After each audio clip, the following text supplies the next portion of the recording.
Buenas tardes a todos. ¿Cómo están? ¿Cómo amanecieron hoy? Acostados, en ayunas y de lado y con hambre además. ¿Pero ya desayunaron? Muy bien. Hoy nos reunimos como todos los domingos los cristianos para celebrar el domingo, el Día del Señor, esta acción de gracias. Y en nuestro itinerario estamos entrando ya con este domingo en la semana 24, 14ª del tiempo ordinario. La conexión con la semana pasada, que escuchábamos el Evangelio de Mateo capítulo 18, de los versículos 15 al 20, y la continuación el día de hoy. Nuevamente el Evangelio de Mateo, capítulo 18, pero de los versículos 21 al 35 que escuchamos hoy. Versículos 21 al 35.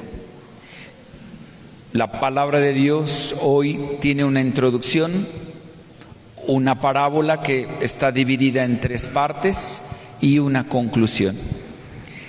La introducción es el encuentro de Jesús con sus discípulos y una pregunta que hace Pedro. Le pregunta: ¿cuántas veces tengo que perdonar a mi hermano? Hasta 7 veces. Resulta que los maestros de la ley, los rabinos, en aquel entonces se hablaba del perdón hasta 3 veces. 3 veces. Lo que Pedro estaba entonces meditando en su corazón, que ya era generoso, el número 7. Pero Jesús le responde: no te digo solo 7, sino hasta 70 veces 7. Fíjense, ya lo hemos visto tantas veces, el número 7 en la Sagrada Escritura tiene un profundo simbolismo que manifiesta plenitud, eternidad, etcétera. Lo que entonces Pedro le estaba diciendo: oye Jesús, ¿cuántas veces tengo que perdonar a mi hermano? ¿Siempre? Y Jesús le dice, traducido en este simbolismo: no te digo siempre, sino siempre, siempre, siempre. ¿Cuánto? Siempre, siempre, siempre. Y es de la llamada de Jesús a sus discípulos, es decir, a ti y a mí. Es de la novedad de ser cristianos. ¿Cuántas veces estoy llamado a perdonar? Siempre, siempre, siempre. 70 veces 7, siempre, siempre, siempre. Lo cierto es que es muy difícil, la verdad. Es complicado, y más cuando alguna persona nos ha dañado, cuando una persona nos ha hecho daño, ha calumniado, ha mentido, nos ha aplastado en la dignidad, y es difícil otorgar a una persona el perdón. Pero hoy nos regala la palabra de Dios este texto hermoso en palabras de Jesús, esta parábola hermosa que está dividida en 3 partes. La primera parte que va narrando Jesús dice: había un rey que quiso ajustar cuentas con sus servidores. Llamó al primero que le debía muchos millones, dice el texto, la traducción de hoy, muchos millones. ¿Cuánto le debía? Muchos millones. ¿Cuánto? Muchos millones. Pero cuando nosotros vamos al texto original y nos encontramos con la traducción más fiel, la traducción no dice muchos millones, dice 10,000 talentos. ¿Cuánto? 10,000 talentos. ¿Cuánto? 10,000 talentos. Un talento no es una moneda. Un talento es una medida de conversión, de cambio.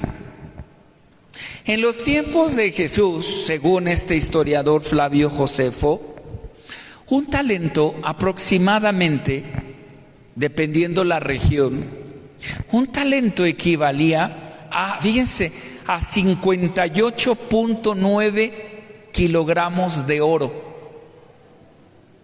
¿Cuánto? 58.9 kilogramos de oro. Madre, un talento. ¿Cuánto valdrá un kilo de oro? ¿Cuánto valdrá un anillo así de oro, así grueso, así bonito, grueso, que digas, qué bonito anillo de oro tienes, y es de 14 quilates? ¿Cuál es el más caro, el de 14 o el de 24 quilates? 10, 14, 18 y 24 quilates. ¿Cuál es el más caro? ¿Cuánto costará un anillo así grueso de 24 quilates? Depende, bueno, sin piedra, solo el oro. Como 10,000 pesos. Delgadito, uno más o menos de 5,000 pesos, más o menos, les gusta. Es más caro. Imagínense un kilo de oro. Ahora imagínate 50, casi 60 kilos de oro. Un talento. La conversión era 58.9 kilogramos de oro. Un talento. Multiplicado por 10,000 nos da 589 toneladas de oro. Madre Santa. Este hombre debía 589 toneladas de oro. Impagable. Es una cantidad estratosférica y es una exageración en boca de Jesús. Y ahora vamos a ver por qué.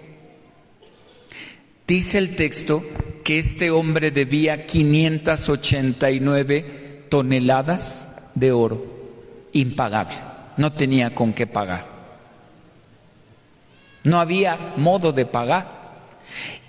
Luego entonces tenían que venderlo a él, a su mujer, a sus hijos y todas sus posesiones, dice el texto. Este hombre se arrodilla, le suplica y dice: tenme paciencia, te lo voy a pagar todo.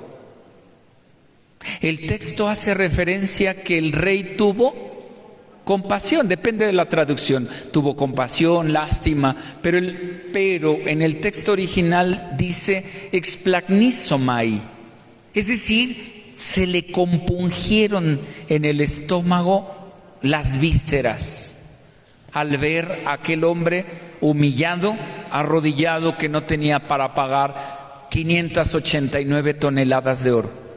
Y lo tenían que vender a él, a su esposa, a sus hijos. Conmocionado, se le compungieron, dice el texto, las vísceras. Tuvo compasión y de hecho eso fue lo que cantamos en el Salmo, ¿no? No recuerdo la tonada, pero el Señor es compasivo y misericordioso. ¿Se dan cuenta? Esta es la exageración que hoy nos muestra el Evangelio.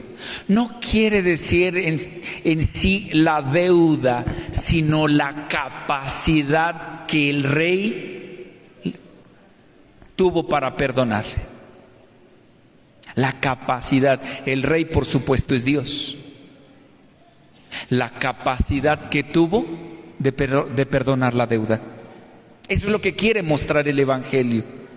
La capacidad, la misericordia que tiene Dios, la grandeza que tiene Dios, por muy grande que sea la deuda, por muy grande que sea el mal, por muy grande que yo piense que es mi pecado, Dios tiene una capacidad de perdonar. Eso es lo que nos quiere mostrar el Evangelio. ¿Hasta aquí vamos bien? Y esa es la primera escena. Este hombre sale de ahí perdonado. Totalmente perdonado.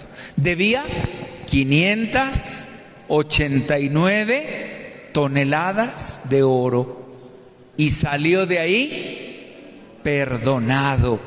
¿Cómo? Perdonado. Segunda escena. Sale del palacio y se encuentra con uno igual, con un compañero. Dice el texto que se le fue al cuello y le dijo: págame lo que me debes, porque le debía 100, dice la traducción, poco dinero, pero en la traducción original este hombre debía 100 denarios. ¿Cuánto eran 100 denarios? No era poca cosa, tampoco. Un denario equivalía a lo de una jornada de trabajo. Al día era un denario, lo que un trabajador recibía y le alcanzaba para comer junto con su familia. Un denario. Este hombre debía 100 denarios, por lo que debía más o menos unos 3 meses de jornada de trabajo, que no era poco, era pues alguito de dinero, lo que a él le debían. Le dijo: págame lo que me debes. Este hombre no tenía con qué pagar y lo metió a la cárcel. Yo les pregunto, ¿hay injusticia ahí? ¿Sí? No. No me espanten. ¿Es injusto o es injusto lo que hizo este hombre? ¿Injusto? ¿Es justo o injusto? Vamos a poner un ejemplo. Yo voy a estos centros Electra, ¿cómo se llama? Coppel, y me ofrecen un préstamo de 50,000 pesos. Abonos chiquitos para pagar poquito. Y encima me saco una televisión, una pantallotota, un refrigerador, una lavadora que me la ofrecen. Y voy pagando cada mes. Resulta que ya no tengo con qué pagar. Y la deuda se va haciendo más grande, más grande, más grande. Me llegan las notificaciones de que hay que pagar a esta tienda y no tengo. El último recurso, llega el abogado, rompen la puerta de mi casa, me sacan mis muebles, la pantalla, el refrigerador, todo, me embargan y le ponen un sello. La casa queda embargada. Yo pregunto, ¿hay injusticia? No. ¿Por qué? Se ve feo, pero ¿por qué tendría que haber injusticia? El que pidió no cumplió, luego entonces no hay ninguna injusticia. Si la parábola hubiese empezado ahí, no hay ningún problema. Un hombre debía 100 denarios, no tuvo con qué pagar y lo metieron a la cárcel. Asunto arreglado, no hay ninguna injusticia. Pero es la justicia humana. Sin embargo, la parábola no comenzó en la segunda parte, sino hay una primera parte. El punto de referencia de la justicia para este hombre era la justicia de Dios. ¿Me expliqué? Y te pregunto, ¿en qué justicia tú quieres vivir? ¿En la justicia de Dios o en la justicia de los hombres? No me respondas a mí. Porque tú y yo tenemos ese punto de referencia. Y dijimos al principio que es muy complicado perdonar y otorgarle el perdón a alguien que me hizo un daño, o que me está calumniando, o que me está dañando. Es difícil y es complicado, humanamente es difícil. Pero si partimos desde la justicia humana, pues le tomo por el cuello.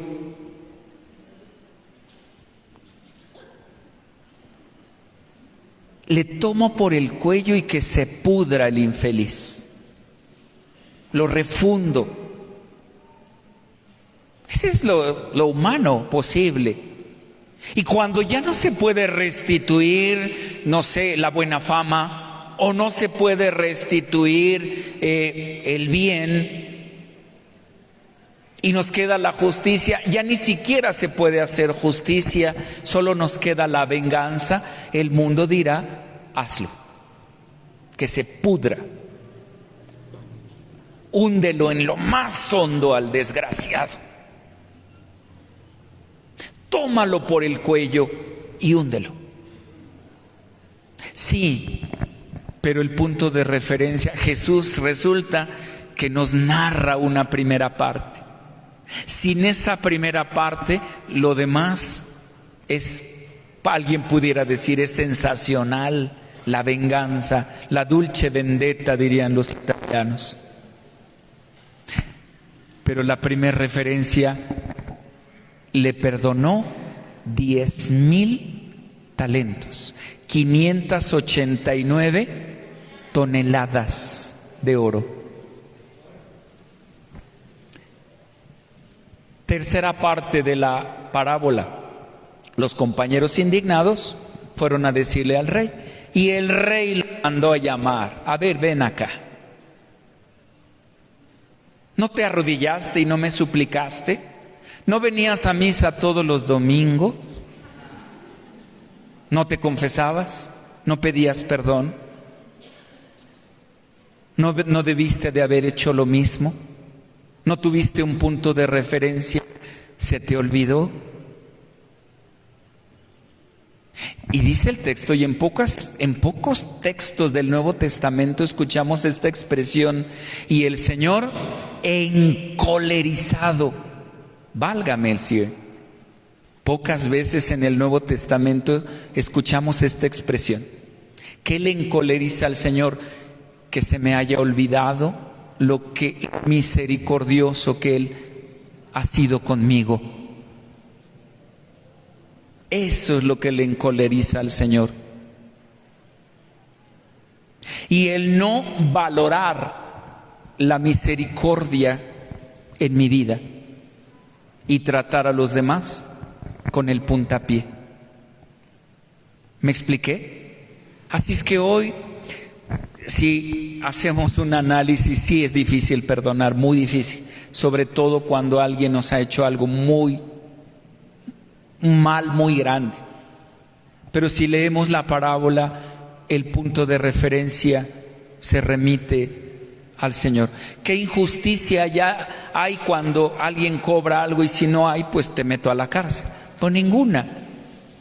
Pero ese es al modo humano. Hoy pensemos, Señor, cuán misericordioso has sido conmigo. Me has amado hasta el extremo. Tu amor es exagerado. 589 toneladas de oro. Me has amado, me has perdonado. Ese es el tamaño exagerado de tu amor para mí. Ayúdame a que no se me olvide, a recordarlo siempre. Y hay cosas, miren, a final de cuentas en la vida da muchas vueltas. No me toca a mí ser vengativo. La vida va cobrando lo suyo, créanme, tarde o temprano. No me toca a mí ser vengativo, rencoroso, porque ya escuchamos el final.